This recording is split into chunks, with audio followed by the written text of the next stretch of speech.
Okay but हाँ। ये student को तो पहुंचना चाहिए ना, जिन्होंने मतलब रजिस्टर्ड किया होगा खुद को या हम्म। इंतजार में हो। सही है। चलिए वो कर लेते हैं डिस्कशन। मैम रुबाब ये सर हमजा को कोस्ट कर दे। ये सर ठीक है हमजा सर। है, JWP ब्रिगेड की तरफ से है।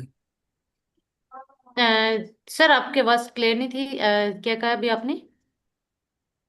मैंने कहा ये WP ब्रिगेड की तरफ से सर हमजा।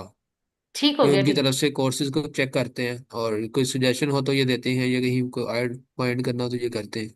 ठीक हो गया, ठीक है और सर, हो गया। रेलिवेंट मॉडरेटर को भी कर दें। जी जी, ठीक है सर।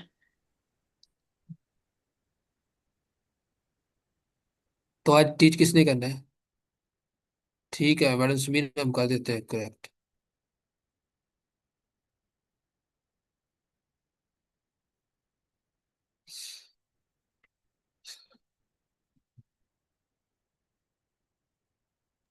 जी मैंने कर दिया पोस्ट। सर हमजा आपको पोस्ट बना दिया। जी अ, ठीक। ठीक हो गया। तो स्टार्ट करते हैं फिर लेक्चर को। अच्छा ये लाइव स्ट्रीम होगी, चेक करना। सर बारिश अ, होगी।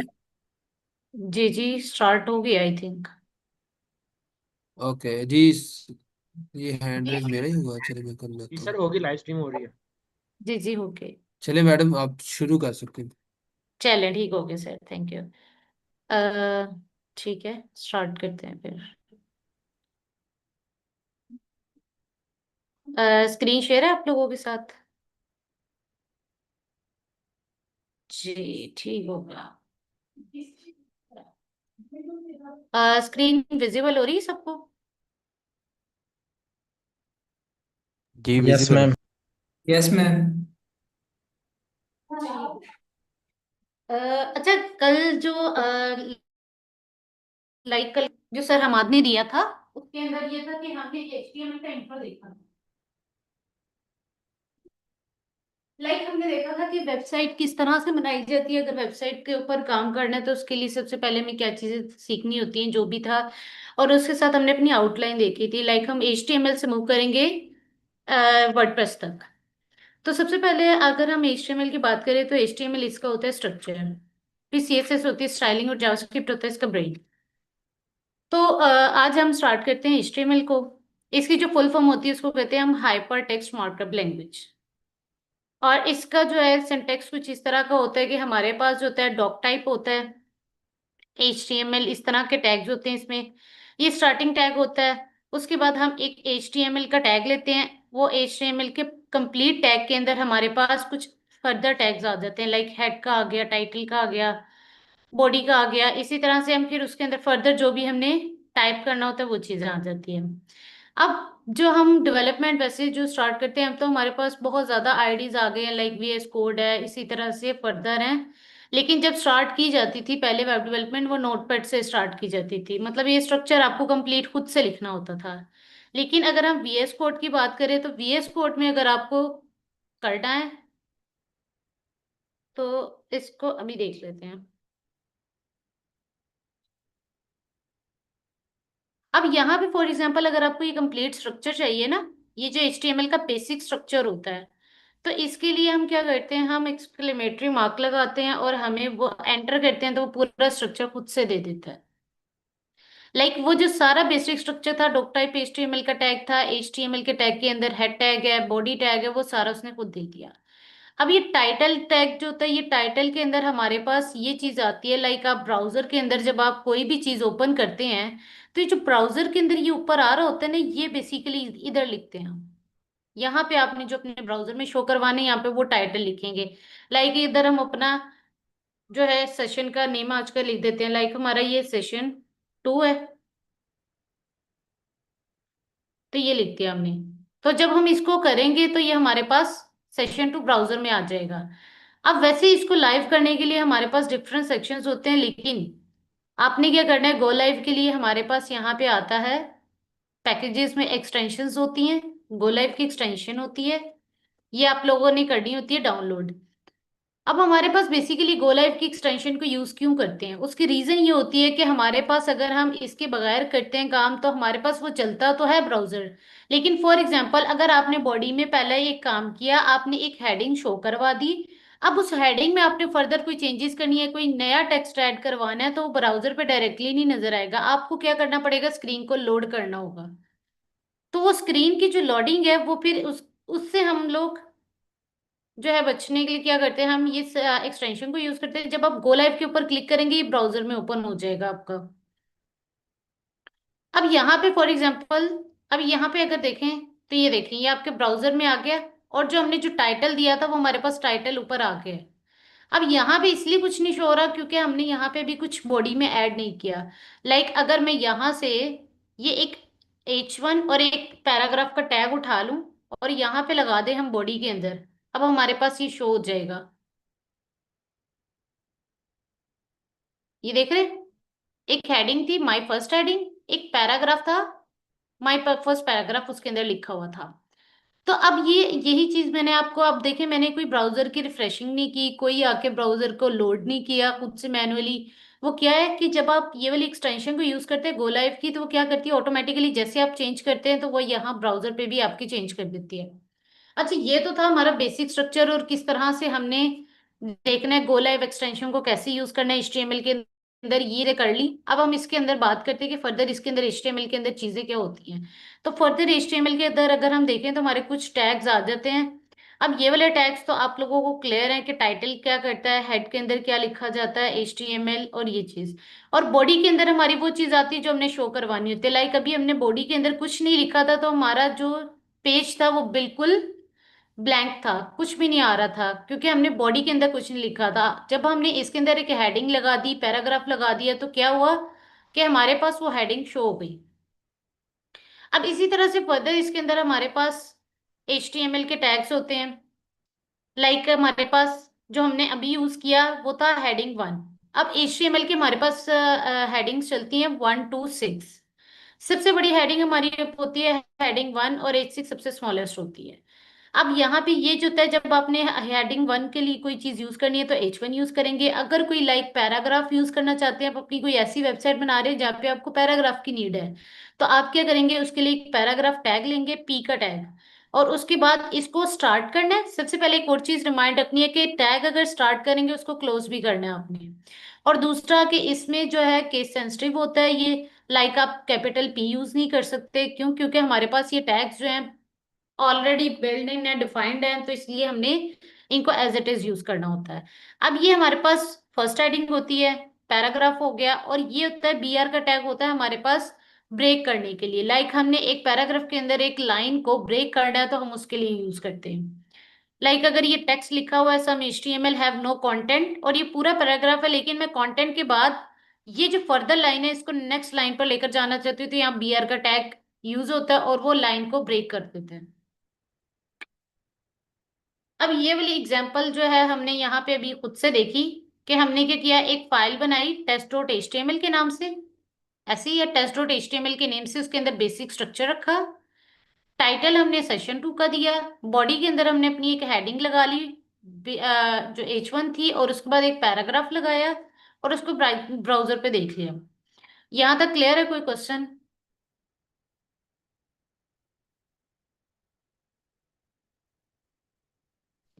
अस्सलाम वालेकुम। जी वालेकुम अस्सलाम। अच्छा मैम, मैं ये पूछ रहा था कि ये आपने VS कोड पे बताया कि VS कोड पे कर सकते हैं। अब ये VS कोड लिए मैं जो पाइथन लर्न कर रहा था तो वो मैं एनाकोंडा उस पे कर रहा था, जुपिटर नोटबुक पे, तो उस पे ये चल जाएगा? देखें, हर लैंग्वेज के लिए ना एक स्पेसिफिक आईडी होता है, जैसे मैंने अभी बात स्टार्ट में की थी। तो आप इसके बाद इसके अलावा हमारे पास बहुत से हैं। आप अगर देखें तो मेरे अभी माइंड से नेम स्किप हो रहा है। VS कोड के अलावा भी है, लेकिन जो आप उसकी बात कर रहे हैं ना एनाकोंडा की, वो इसके अंदर VS कोड के अंदर भी वर्किंग कर रहा होता है।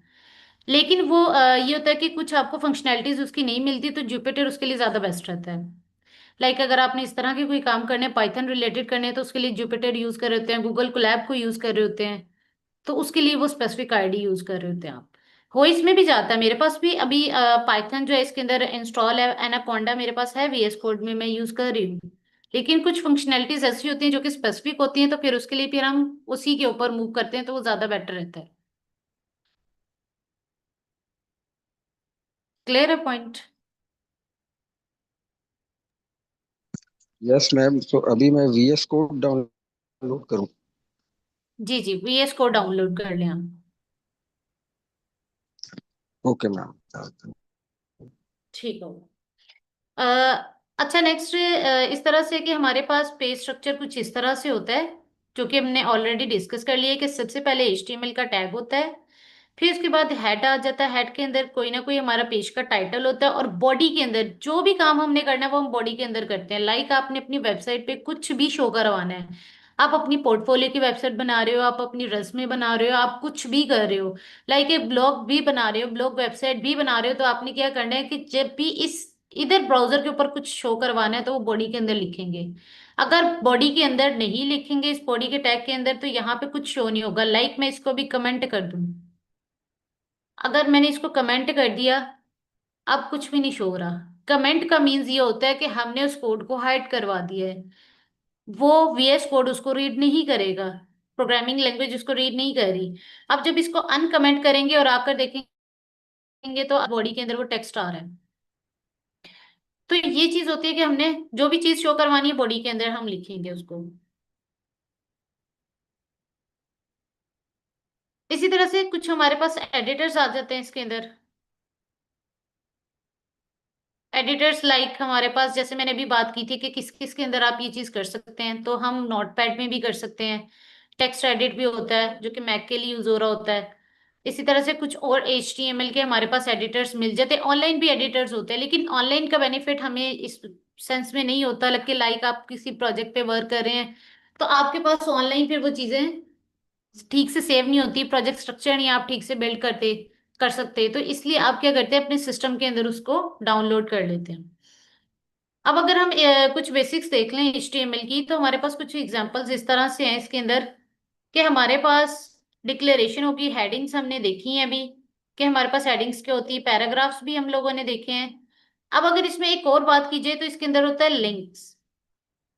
अब लिंक्स का आप लोगों को इतना तो आइडिया होगा कि लाइक आपने कोई भी, आपको अगर कोई वेबसाइट शेयर कर, कोई यूट्यूब का लिंक शेयर करता है, तो लिंक के ऊपर क्लिक से क्या होता है कि आप उधर मूव कर जाते हो। तो इस तरह की अगर कोई फंक्शनैलिटी आपने लगानी है अपने टेक्स्ट के ऊपर, टेक्स्ट के ऊपर लगानी है, बटन के ऊपर लगानी है, किसी के ऊपर लगानी है, तो आप क्या करेंगे, उसको एंकर टैग के अंदर क्लोज कर देते हैं। इसको एक को कहते हैं एंकर टैग, और इसके अंदर हम क्या करते हैं कि लाइक जो भी हमने जिस टेक्स्ट के ऊपर लगाना होता है वो टेक्स्ट लिख देते हैं।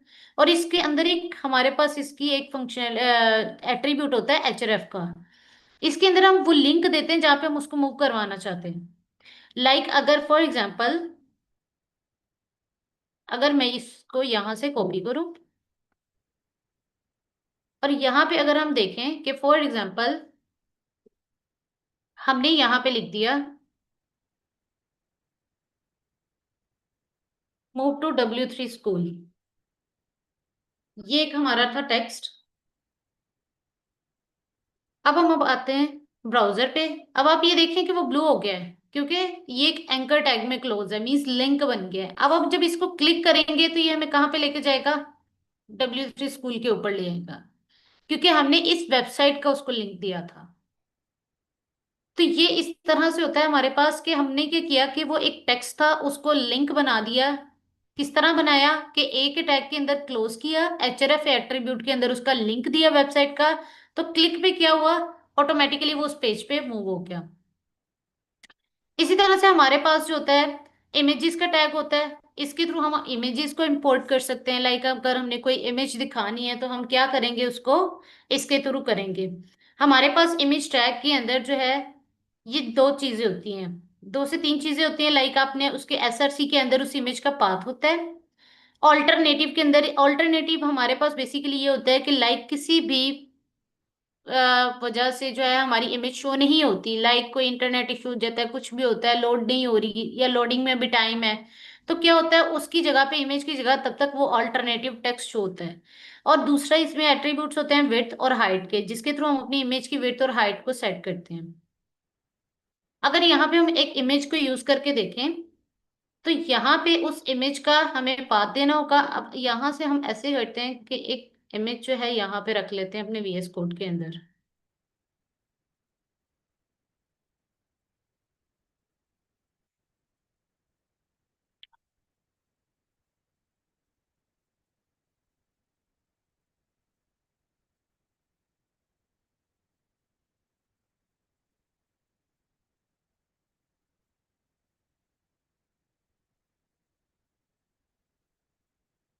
अब यहाँ पे हमारे पास इमेज है, उसका नेम है Image 1।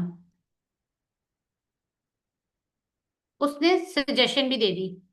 अब यहाँ पे क्या हुआ कि यहाँ पे SRC के अंदर उस इमेज का लिंक है, ऑल्टरनेटिव के अंदर वो टेक्स्ट आएगा जब वो इमेज अगर लोड नहीं होगी इन दिस केस। फिर विड्थ हाइट में हम उसकी विड्थ हाइट को सेट करेंगे, और जब हम मूव करेंगे अपनी वेबसाइट पे तो हमें शो होनी चाहिए वो इमेज। तो ये हमें इमेज कुछ इस तरह से नजर आ रही है। अब इसकी विड्थ हाइट को हम सेट कर सकते हैं खुद से। हम ऐसे करते हैं, ये वाला लिंक ले जाते हैं नीचे, और इधर से अब इसको सेट कर लेते हैं 140। अब देखिए ये थोड़ी सी विजिबल हो रही है। अब अगर आपको लगता है कि ये भी ठीक से विजिबल नहीं है, आप इसकी विड्थ हाइट चेंज करते रहें। जहां पे आपको लगता है सूटेबल है तो आप इसको कर लें। ओके,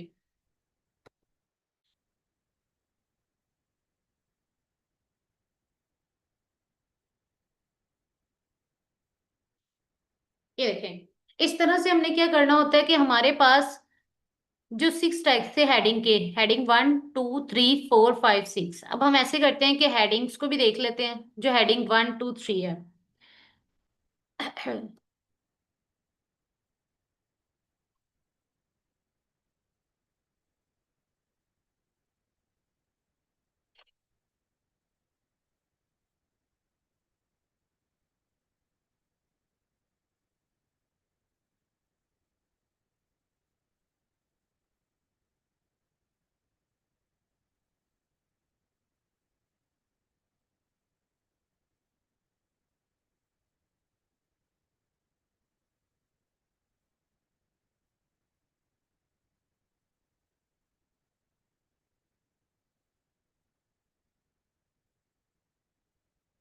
अब ये देखें, हमने जो HTML की इधर हेडिंग डिस्कस की है वो होती है 6। तो अब ये 6 हेडिंग के अकॉर्डिंग देखें कि सबसे जो बिग हमारे पास हेडिंग आ रही है, सबसे बड़ी हेडिंग है हमारे पास H1, फिर 2, फिर 3 4 5, और सबसे छोटी हेडिंग होती है 6। तो आपने अपनी हेडिंग के अकॉर्डिंग के आपने जो भी हेडिंग यूज करनी है उसके अकॉर्डिंग आपने हेडिंग का टैग यूज कर लेना है। ये H1 है, ये 2 है, ये 3 है, 4 5 6, इस तरह से। फिर हमारे पास एक पैराग्राफ है, फिर एक इमेज, और ये हमारे पास एंकर टैग के अंदर क्लोज है टेक्स्ट। तो ये हमारी होती हैं कुछ टैग्स होते हैं। इसके साथ हमारे पास फर्दर HTML के अंदर टैग्स होते हैं। वीडियो टैग भी होता है हमारे पास कि हमने वीडियो अगर कोई ऐड करनी है वो किस तरह से करेंगे, और इस तरह से फर्दर हमारे पास इसकी चीजें होती हैं। अब यहाँ पे इसके कुछ और एलिमेंट्स को भी डिस्कस कर लेते हैं कि HTML के अंदर फर्दर एलिमेंट्स हमारे पास क्या होते हैं। तो फर्दर एलिमेंट्स को अगर हम देखें तो हमारे पास यहाँ पे ऑलमोस्ट हम ये चीजें कर चुके हैं। यस, एट्रीब्यूट्स में क्या है?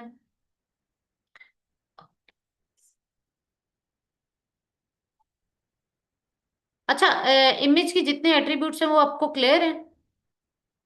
अब एट्रीब्यूट्स का थोड़ा सा कॉन्सेप्ट मैं बता देती हूँ। आप जब कोई भी टैग यूज करते हैं, आप इमेज का कर रहे हैं, आप एंकर टैग यूज कर रहे हैं, या फिर फर्दर कोई भी टैग यूज कर रहे हैं, तो उसके अंदर वो जो उसकी जो फंक्शनैलिटीज यूज करते हैं ना, आपने एंकर टैग यूज किया तो उसके अंदर लिंक देने के लिए जो HRF को यूज किया, ये बेसिकली था आपके पास एट्रीब्यूट।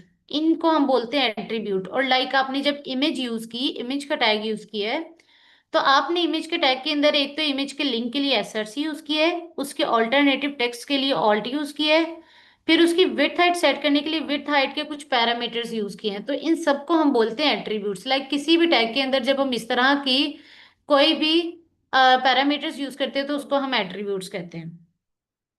जो कि अभी हमने देखा है इमेज के अंदर, एंकर टैग के अंदर देखा है, और इस तरह से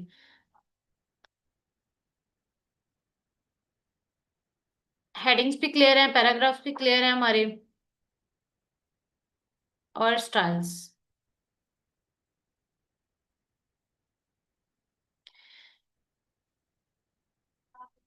अच्छा, ये जो HTML की जो हमने बेसिक की है, मतलब लाइक उसका स्ट्रक्चर कैसे करना है, टाइटल सेट करना, बॉडी के अंदर कैसे लिखते हैं, इमेज किस तरह लगानी है, यहाँ तक किसी का कोई क्वेश्चन?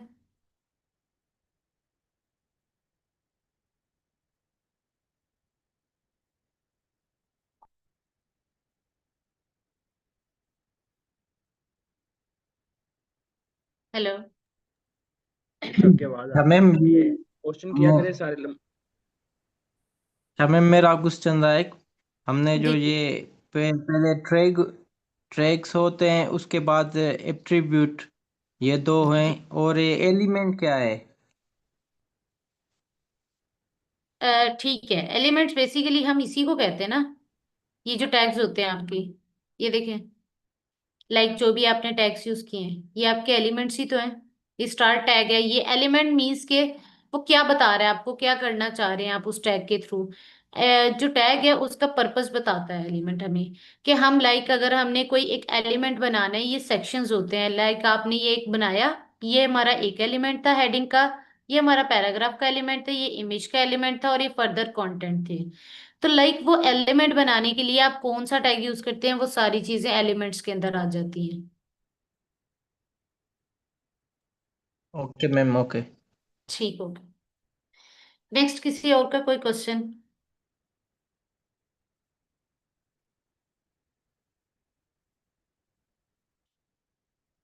फर्दर मूव करें फिर सर हम? जी मिस कंटिन्यू यस कीजिए। मैम। ठीक है।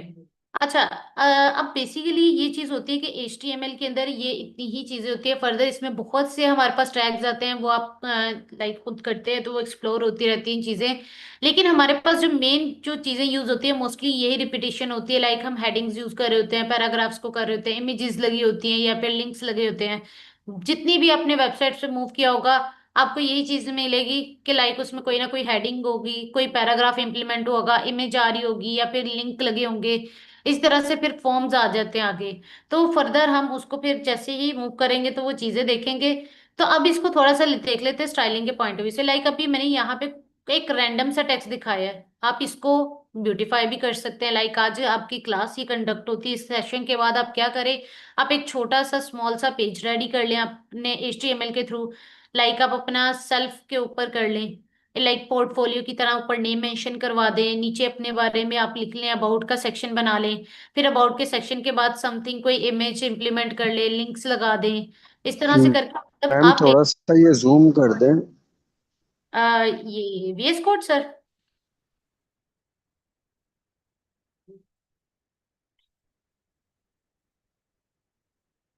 अब क्लियर है?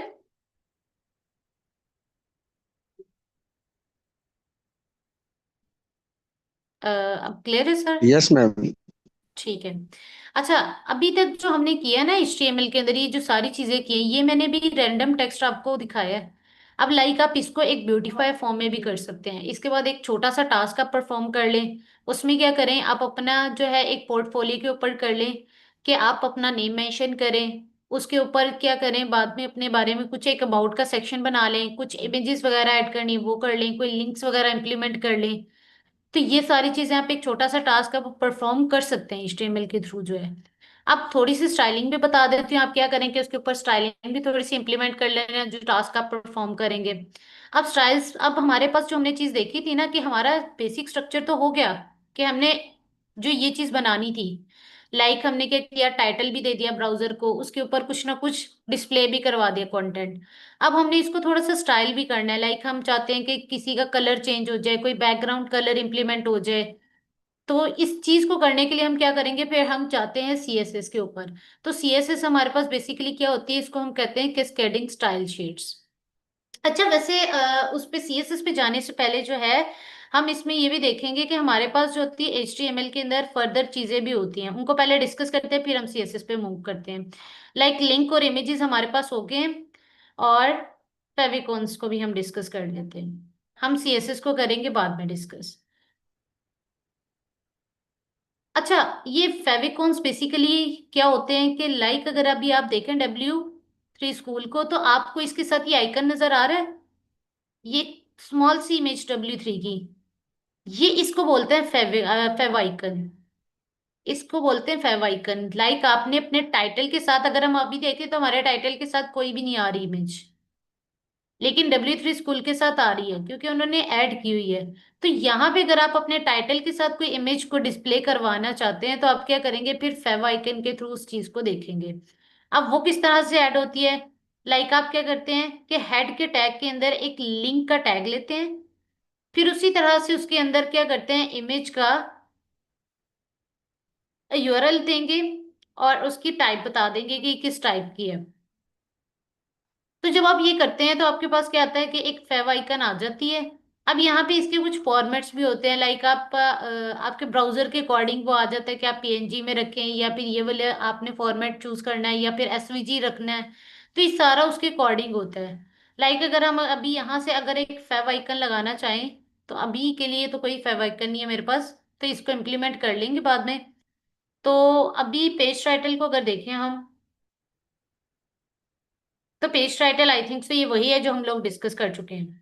यस, लाइक ये वाला जो टाइटल आ रहा है हमारे पास। अच्छा, हमारे पास HTML के अंदर फिर टेबल्स भी आते हैं।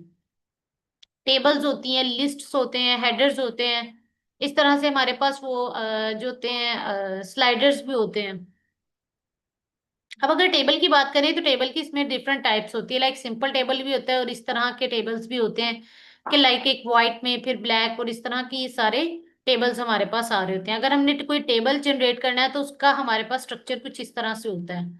स्ट्रक्चर किस तरह से होता है कि हमारे पास सबसे पहले टैग आता है टेबल का, फिर उसको हम क्लोज करते हैं और के टैग के अंदर हम एक रो क्रिएट करते हैं। रो कौन सी होगी, वो ये वाली रो होगी। लाइक सबसे पहले आपने ये तीन दिखाने हैं ना, तो ये एक रो में है। इन तीन को बनाने के लिए सबसे पहले आप TR लेंगे। TR के अंदर आप लेंगे TH। TH क्या बताएगा कि ये हमारे पास कॉलम की हेडिंग्स हैं, ये हमारी इस टेबल की हेडिंग्स हैं। इतने कॉलम्स होंगे हेडिंग्स के इसके अंदर, और उनके ये नेम है। लाइक हमारे पास कंपनी, कॉन्टेक्ट और कंट्री था टेबल की हेडिंग्स, तो हमने इसको TH के अंदर रखा। ये हमारा था टेबल का डाटा, इसको हमने रखा TD के अंदर, TD के टैग के अंदर। तो इस तरह से फॉर एग्जांपल आपने, आपके पास हेडिंग्स आ गई टेबल की, लेकिन आपने मल्टीपल डाटा ऐड करना है, तो आप क्या करेंगे, रोज ऐड, रोज का टैग ओपन करते जाएंगे, उसके अंदर टेबल डाटा इंसर्ट करते जाएंगे। इसी तरह से रो का टेबल टैग ओपन करेंगे और डाटा इंसर्ट करते जाएंगे। अब इसको हम ऐसे करते हैं, अपने VS कोड में ट्राई करके देखते हैं।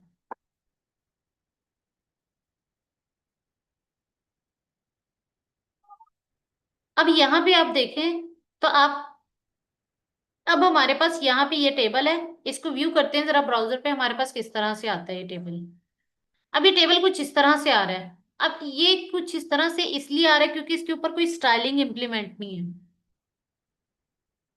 अगर इसके ऊपर स्टाइलिंग होती तो ये प्रॉपर क्या होता, बॉर्डर इसके ऊपर इंप्लीमेंट होता, क्या होता कि सारा हमारे पास डाटा एक वेल एंड गुड कंडीशन में आता, लाइक इस तरह से, इस तरह से।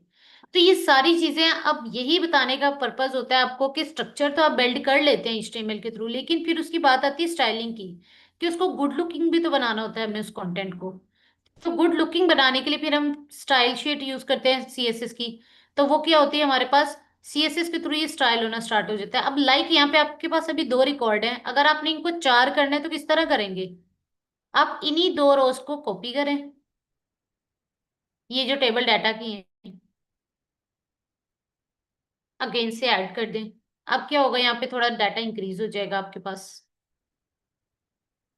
तो ये इस तरह से हमारे पास टेबल जनरेट होते हैं HTML के अंदर।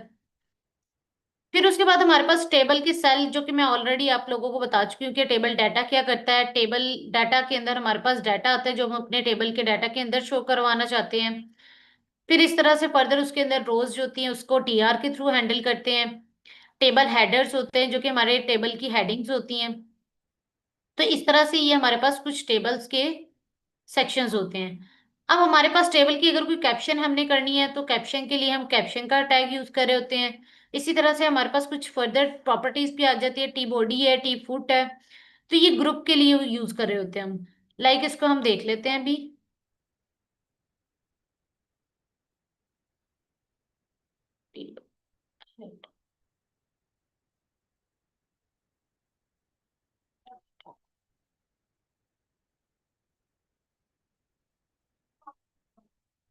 अब ये हमारे पास टेबल के अंदर फर्दर चीजें आ रही हैं, तो ये फर्दर चीजें जो है ये आप वन बाय वन करके व्यू कर लें कि हमारे पास टेक्स्ट एरिया क्या होता है। लाइक टेक्स्ट एरिया का टैग ये टेबल के अंदर नहीं है, ये बेसिकली हमारे HTML के ही फर्दर टैग्स होते हैं। मैंने अभी आपको स्टार्ट में बताया था कि हमारे पास HTML के अंदर बहुत ज्यादा टैग्स होते हैं।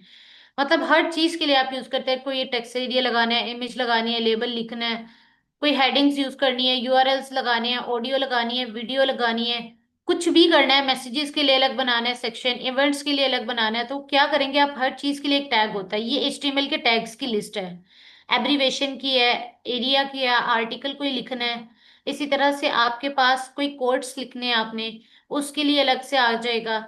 इसी तरह से सेंटर करके कोई टेक्स्ट लिखना है तो उसको किस तरह से आप करेंगे। आपने फॉर्म्स बनाने हैं, लाइक आपके पास एक वेबसाइट है, उसके ऊपर एक फॉर्म आ जाता है, कोई स्टूडेंट है, आप कहीं किसी पे वेबसाइट पे जाएं तो जब लॉगिन वगैरह करते हैं तो वो एक फॉर्म ही बनाता है ना, जिसमें हम एक इनपुट के अंदर नेम लिख लिया, एक के अंदर पासवर्ड डालते हैं, फिर सबमिट करते हैं, रिस्पॉन्स आता है, साइन अप हो गया, लॉगिन हो गया। तो ये सारे जो है वो फॉर्म के थ्रू हैंडल हो रहे हैं। अब वो फॉर्म कैसे बनेगा, वो इस फॉर्म टैग के थ्रू बनेगा। फुटर क्या होता है, फिगर्स क्या होती है, फिगर कैप क्या होते हैं। तो ये फर्दर हमारे पास इसमें बहुत ज्यादा टैग्स होते हैं। इसमें से एक टैग हमने कर लिए, एक से जो हेडिंग वाला टैग है वो भी हमने देख लिया किस तरह से करते हैं। पैराग्राफ टैग हो गया, इमेज टैग हो गया। तो इस टैग्स को हम कुछ डिस्कस कर लेते हैं, जो बाकी के टैग्स हैं अभी देख लेते हैं इनको पहले।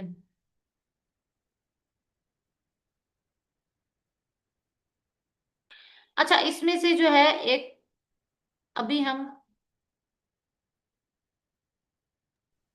मैम बुलेट्स पॉइंट्स कराते हैं, वो ज्यादा इम्पोर्टेंट है, लिस्ट करा दे। वो मैं करवा देती हूँ।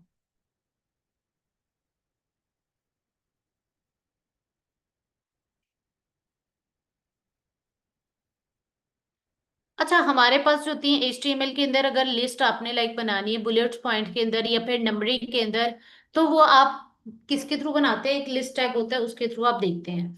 लाइक आपके पास इसमें दो टाइप्स होती है लिस्ट की, एक ऑर्डर होती है, एक अनऑर्डर लिस्ट होती है। जो ऑर्डर लिस्ट होती है उसके लिए आप OL का टैग यूज करते हैं, जो अनऑर्डर होती है उसके लिए UL का टैग यूज करते हैं हम।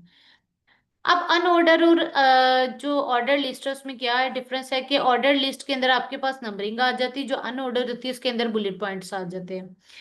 अब यहाँ पे एक एग्जांपल है, अगर हम ये एक एग्जांपल इसकी ले लें और इसको ट्राई करें,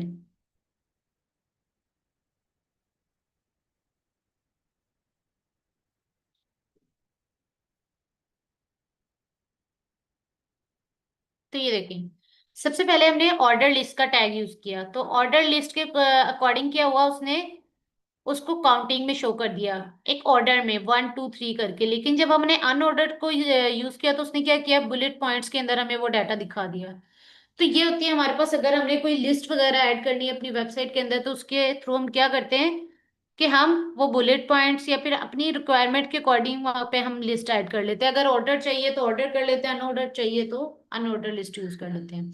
अब इसी तरह से फॉर्म का टैग जो है ये भी इंपॉर्टेंट होता है हमारे लिए कि हमने किस तरह से फॉर्म्स बनाने हैं अपने वेबसाइट के अंदर। तो फॉर्म का अगर टैग देखें तो इसके अंदर हमारे पास कुछ इस तरह से होता है कि आप फॉर्म लिखते हैं, इसके अंदर जो आपका एट्रीब्यूट होता है वो एक्शन का होता है। अब ये एक्शन का एट्रीब्यूट करता क्या है कि लाइक आपने फॉर्म फिल कर लिया, हर इनपुट आपने फिल कर ली, आपने जब उसको सबमिट करना है, जब इस सबमिट के बटन पे क्लिक होगा तो वो जाएगा कहाँ पे, लाइक वो होम पेज के ऊपर जा रहा है वापिस या फिर किसी फर्दर पेज के ऊपर मूव कर रहा है, तो वो उसका यहाँ पे आपके पास लिंक आ जाता है, उस पेज का लिंक आप दे देते हैं और यहाँ पे उसका मेथड डिफाइन हो जाता है कि उस पेज को आप देख रहे हैं। लाइक आपने अगर गेट करना है, उसको पोस्ट करना है, ये आगे आपके पास API इसके अंदर आ जाता है। तो अभी के लिए आप बस इसको HTML के अगर पॉइंट ऑफ व्यू से देखें तो हमारे पास फॉर्म के अंदर एक एक्शन का एट्रीब्यूट होता है जिसके अंदर आपने उस पेज का URL देना होता है जहां पे सबमिट के बाद जाएगा फॉर्म। ठीक है, उसके बाद जब आपने फॉर्म बनाना है तो फॉर्म के ऊपर जब आप एक हेडिंग देते हैं ना, कि आप यूजर को बताने के लिए बताते हैं कि यहाँ पे आपने नेम एंटर करना है, तो वो जो ऊपर उसने लिखा होता है ना नेम, वो आप उसको लिखते हैं लेबल के थ्रू, कि ये लेबल बताता है कि यहाँ पे आपने नेम डालना है या फिर ईमेल डालनी है या फिर पासवर्ड डालना है। अब वो जहां पे आप नेम लिखते हैं वो डालते हैं आप इनपुट के टैग के थ्रू, इनपुट का टैग होता है और उसके थ्रू क्या करते हैं आप वो इनपुट क्रिएट कर लेते हैं। लाइक अगर हम इस फॉर्म के कोड को देखें, अपने ब्राउजर में जाके अपने VS कोड में देखते हैं सबसे पहले इसको। अब यहाँ पे आए ब्राउजर में। अब ये देखें, ये जो आ रहा है ये लेबल हमें बता रहा है कि अब हमने इस इनपुट के अंदर करना क्या है, कि यहाँ पे हमने अपना नेम लिखना है, पासवर्ड लिखना है, ये क्या लिखना है। तो ये जो है ये लेबल आता है हमारा लेबल टैग के थ्रू। और ये जो फील्ड बनी आ रही है ना जिसके अंदर आपने वो ऐड करना है, वो इनपुट टैग के अंदर आप उसको इनपुट टैग के थ्रू करते हैं। लाइक आपने एक इनपुट का टैग बनाना है। अब उसके अंदर ये टाइप्स होती हैं कुछ। अब यहाँ पे आपने टाइप्स का रिमाइंड रखना है कि लाइक अगर आप यहाँ पे पासवर्ड की बात करें तो आप उसको नंबर देंगे, अगर आप ईमेल की बात करें तो आप ईमेल देंगे, फोन की बात करें फोन नंबर की फील्ड बना रहे हैं फोन देंगे। तो ये हमारे पास होती है बेसिकली वैलिडेशन के लिए, कि ताकि जो यूजर है वो अपना वैलिड डाटा एंटर करे। लाइक अगर आप यहाँ पे टेक्स्ट लिख देंगे सबके लिए, नंबर्स के लिए भी लिख दिया, तो वो क्या करेगा, यूजर कुछ भी एंटर कर सकता है। अब जब वो कुछ भी एंटर करेगा तो वो फिर एज अ टेक्स्ट उसको लेगा, नंबर को भी वो फिर एज अ टेक्स्ट लेगा। क्यों? क्योंकि उसकी टाइप नंबर होगी। लाइक अगर हम यहाँ पे मैं एक फील्ड ऐड कर लेती हूँ पासवर्ड की, तो पासवर्ड के लिए मुझे टाइप चेंज करनी पड़ेगी नंबर, और उसकी आईडी भी चेंज करके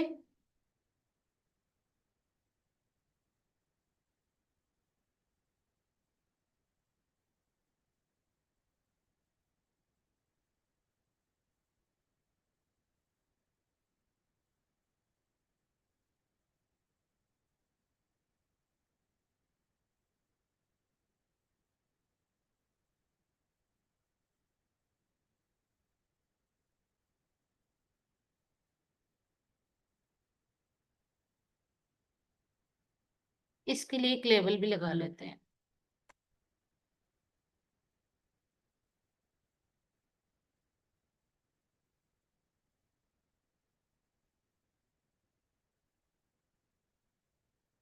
ये देखें, यहाँ पे पासवर्ड की फील्ड ऐड होगी। अगर आप ऊपर देखें ना, जिनकी टाइप टेक्स्ट है उनके ऊपर टेक्स्ट का शो हो रहा है।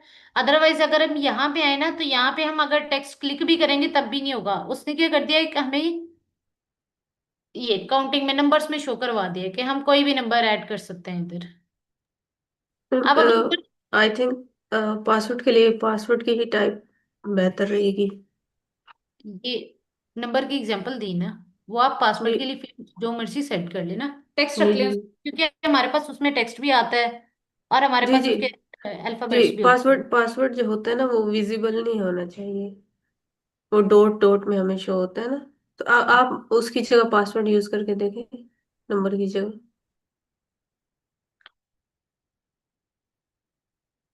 ये एज की एग्जांपल सॉरी देनी थी मैंने आपको, कि हमारे पास डिफरेंट टाइप्स होती हैं इसकी।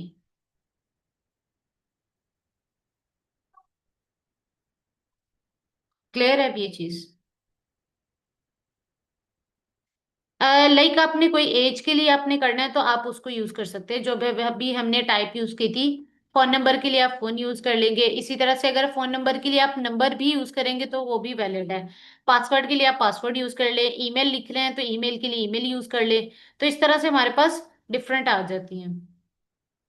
यहाँ पे आपके टाइप्स चेंज होती रहती हैं। लाइक आपने अब ईमेल के अंदर करना है इसको, तो ईमेल लिख लेंगे। इसी तरह से आपने फिर फोन लिखना है तो फोन आ जाएगा।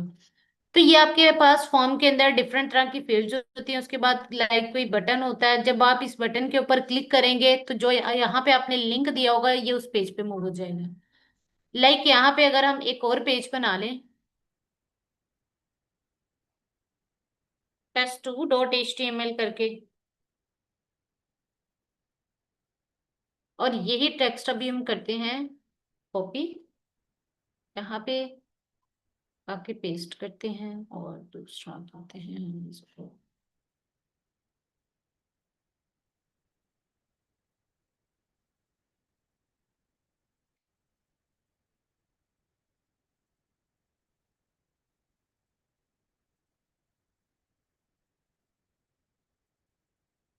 अब ये हमने एक पेज बना लिया। अब हम क्या करते हैं, यहाँ पे दे देते हैं इसका यूआरएल। अब यहाँ पे आके हमारे पास, अब जब इसके ऊपर क्लिक करेंगे, लाइक हमने इसको फिलअप कर दिया, कोई भी पासवर्ड डाल दिया, समथिंग, सबमिट किया। अब आप ऊपर अगर देखें ना तो उसने क्या किया है, वो जो सारा डाटा गया है वो उसको ऊपर शो करवा रहा है, लेकिन हमारे पास ये चीजें होती है कि इसको हमने इसको भी इंक्रिप्ट करना होता है, हाइड करना होता है डाटा को। लेकिन अब ये क्या हुआ कि जब हमने क्लिक किया वो दूसरे पेज पे आ गया। अब दूसरे पेज पे आपको किस तरह से पता लगा कि हमारे पास यहाँ पे टाइटल जो है वो चेंज हो गया है। हमने अपने सेकंड पेज का टाइटल चेंज रखा था, टेस्ट टू एचटीएमएल पेज करके। अब वो क्या हुआ, जब हमने सबमिट किया वो इस पेज के ऊपर आ गया हमारे पास। तो ये इस तरह से होता है कि लाइक आप जब एक फॉर्म बना लेते हैं, उसको सबमिट करते हैं, जहां पे आप उसको मूव करवाना चाहते हैं वहां पे आप उसको मूव कर देते हैं। यहां तक किसी का कोई क्वेश्चन, जितने टैग्स हमने देखे हैं, फॉर्म्स का, लिस्ट का, इमेज, हेडिंग्स, कोई क्वेश्चन?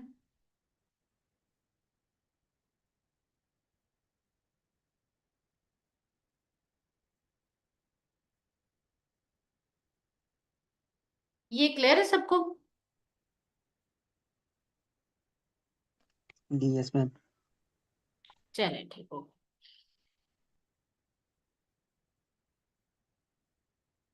अच्छा, फॉर्म्स को हम फर्दर देख लेते आई हैं। थिंक ये कोई क्वेश्चन है, किसी ने हैंड रेज किया हुआ है। सर कौन है? ये समीन है शायद से। अ, जी समरीन। ये समीन जी समीन। आइकॉन करके अपना क्वेश्चन करना।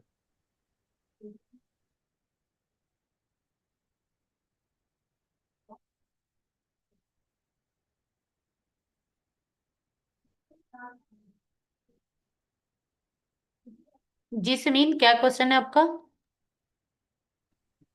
मैम वो चैट में कह रही है कि मेरा कोई क्वेश्चन नहीं है, आप बस कंटिन्यू करें। चलें ठीक हो गया सर। अच्छा, कंटिन्यू करना फॉर्म्स के अंदर हमारे पास फर्दर चीजें होती है, लाइक अभी एक चीज हमने डिस्कस की है, इनपुट। अब इनपुट क्या कर रही थी, वो एक हमारे पास इनपुट बना देती थी जिसके अंदर वो टाइप कर रहे हैं। इसी तरह से हमारे पास एक होता है टेक्स्ट एरिया। टेक्स्ट एरिया अभी इसको भी डिस्कस कर लेते हैं। फिर हमारे पास बटन्स होते हैं, जैसे हमारे पास अभी सबमिट का बटन हमने देखा, सिलेक्ट होता है। सिलेक्ट बेसिकली यूज होता है लाइक वो जो ड्रॉप डाउन आप बनाते हैं उसके अंदर फर्दर ऑप्शंस आते हैं, उसके लिए यूज होता है। फील्ड सेट होता है, लेबल आप ऑलरेडी देख चुके हैं, और इस तरह से आउटपुट का होता है। अब यहाँ पे अगर हम टेक्स्ट एरिया को देखें तो टेक्स्ट एरिया यहाँ पे ये रहा।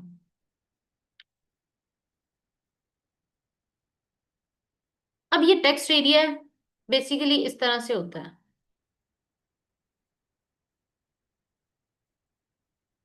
आपके पास एक बिग सा बॉक्स आ जाता है और उसके अंदर आप कुछ भी लिख सकते हैं। लाइक हम पासवर्ड की फील्ड से पहले एक टेक्स्ट एरिया ऐड कर देते हैं और अपने ब्राउजर पे आते हैं, अगेन से पेज 1 के ऊपर जाते हैं, टेस्ट।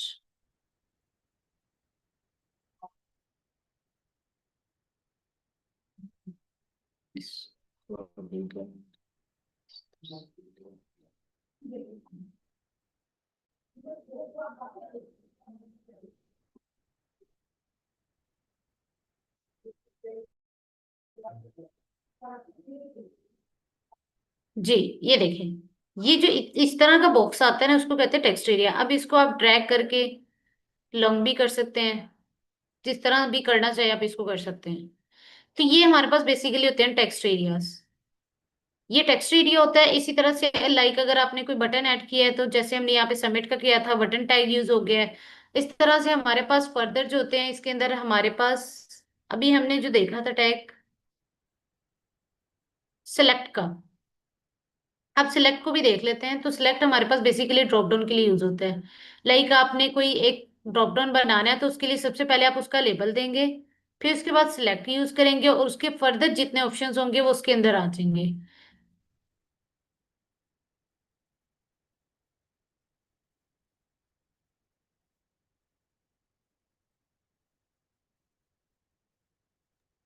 मिस चैट में क्वेश्चन है, टैक्स एरिया को फिक्स नहीं कर सकते क्या? नहीं, क्योंकि ये ऑटोमेटिकली हम जो HTML टैग है उसको यूज कर रहे हैं ना, तो ये तो ऑलरेडी बिल्ड बिल्ड हुए हैं टैग्स। हमने इसकी खुद से लॉजिक नहीं कोई बिल्ड की, ये ऑलरेडी बिल्ड है, तो हम इसको फिक्स नहीं कर सकते। हाँ, लेकिन अगर आप फिर भी इसके ऊपर फिक्सेशन लगाना चाहते हैं CSS के थ्रू, मे बी वो चीज़ पॉसिबल हो जाए, लेकिन वैसे नहीं होती इसके ऊपर, लगा नहीं सकते इसके ऊपर। और वैसे भी ये फिक्स होता है, ये आप खुद से कर रहे हैं, ये खुद से नहीं होगा इनहेंस। लाइक अगर ये ऐसे आपने ऐड किए तो ये ऐसे ही रहेगा, वो तो मैंने आपको करके दिखाया कि ये आप एक्सपैंड भी कर सकते हैं, ये भी कर सकते हैं। वो यूजर अगर खुद करेगा तो होगा, अदरवाइज वो आपकी जितनी स्पेस आपने उसको दी है वो उसी स्पेस के अंदर रहेगा। अच्छा, यहाँ पे अभी हमने ऐड की है ड्रॉप डाउन। जी, ये देखें, ये हमने एक ड्रॉप डाउन ऐड किया है चूज अ कार की। तो आप अगर देखें तो यहाँ पे अब हमारे पास ड्रॉप डाउन शो हो गया। Like, जी, ये देखिए हमने क्या किया, यहाँ पे हमारे पास कुछ ऑप्शंस हो गए हैं। तो ये ड्रॉप डाउन बनाने के लिए बेसिकली आप क्या करते हैं, एक सिलेक्ट का टैग यूज करते हैं। सिलेक्ट के टैग के अंदर एक ऑप्शन का टैग होता है, ऑप्शन का टैग यूज होता है वो ऑप्शन शो करवाने के लिए। अभी जो इसके अंदर एट्रीब्यूट यूज हो रहा है वैल्यू का, ये वैल्यू का एट्रीब्यूट हम इसलिए यूज करते हैं कि यहाँ पे जो हम वैल्यू ले रहे हैं उसको हम एज इट इज वैल्यू के एट्रीब्यूट के अंदर पास करते हैं, इस पर्पज के लिए कि जब हमारा फॉर्म सबमिट होगा तो ये वैल्यू जो है जाएगी हमारे पास बैकएंड के पास, और वो बैकएंड के पास जाके सेव हो जाएगी। लाइक आप फॉर एग्जांपल आपने एक ड्रॉप मैम डाउन लगाया मैम हुआ था ये जी। वैल्यू सॉरी, आपकी आवाज वैल्यू क्लियर। वाली मैम ये वैल्यू वाली बात समझ नहीं आई, ये जो गाड़ियों के नाम लिखे हुए हैं इसमें कह रही हैं आप? जी जी, अभी एक्सप्लेन कर रही हूँ ना। अभी देखें, सिलेक्ट का टैग आ गया, ड्रॉप डाउन आ गया। फॉर एग्जाम्पल आपने अपनी एक स्मॉल सी वेबसाइट बनाई, एक पेज बनाया, उसके अंदर आपने एक ड्रॉप डाउन लगा दिया। अब ड्रॉप डाउन जब आपने लगा दिया, फॉर एग्जाम्पल यूजर ने आके इसको सिलेक्ट किया, ठीक है, अब उसने थर्ड ऑप्शन को सिलेक्ट किया है, इसको, ठीक है। अब आपने इस तरह का बनाया हुआ था कि आपने एक कार का छोटा सा पेज बनाया हुआ था, उसके ऊपर ऑप्शंस लगाई हुई थी कि यूजर क्या करे, जिस ऑप्शन को क्लिक करे उससे रिलेटेड उसको सारा उसकी डिटेल नजर आ जाए। लाइक मर्सिडीज उसने सिलेक्ट किया तो उसकी सारी डिटेल आ जाए। अब वो डिटेल कैसे आएगी कि जब वो ये ऑप्शन सिलेक्ट करेगा तो इस वैल्यू की बेस पे ये वैल्यू पास होगी बैकएंड के ऊपर, वो बैकएंड के ऊपर देखेगा कि मुझे अगर ये वैल्यू रिसीव हुई है तो इससे रिलेटेड जो डाटा होगा वो क्या कर देगा, शो कर देगा। तो ये पर्पस होता है इसके अंदर वैल्यू एट्रीब्यूट होने का कि हम उस ऑप्शन को पास करते हैं एज अ वैल्यू बैकएंड को। फिर वो बैकएंड के पास जाके वो चेक करता है, अगर फर्दर उसकी कोई लॉजिक इंप्लीमेंट हुई होती है तो वो उसके अकॉर्डिंग आपको डाटा शो कर देता है। तो यहाँ भी हमने क्या किया, जो ऑप्शन सिलेक्ट हुई इसको as a value value attribute के अंदर पास किया और वो हमारे पास बैकएंड पे जाकर वो डाटा शो करवा देगी। क्योंकि अभी हम जस्ट फ्रंट एंड की बात करें तो फ्रंट एंड के अंदर यही पर्सपेक्टिव है कि अगर आपने ड्रॉप डाउन बनाना है तो वो किस तरह से बनाएंगे, के लेबल लगा लिया, उसके बाद सिलेक्ट का एक टैग यूज होगा, उसके अंदर फर्दर ऑप्शन टैग होगा, उसके साथ आपके ऑप्शंस क्रिएट हो जाएंगे और एक ड्रॉप डाउन क्रिएट हो जाएगा आपका। कोई क्वेश्चन, अब क्लियर है पॉइंट?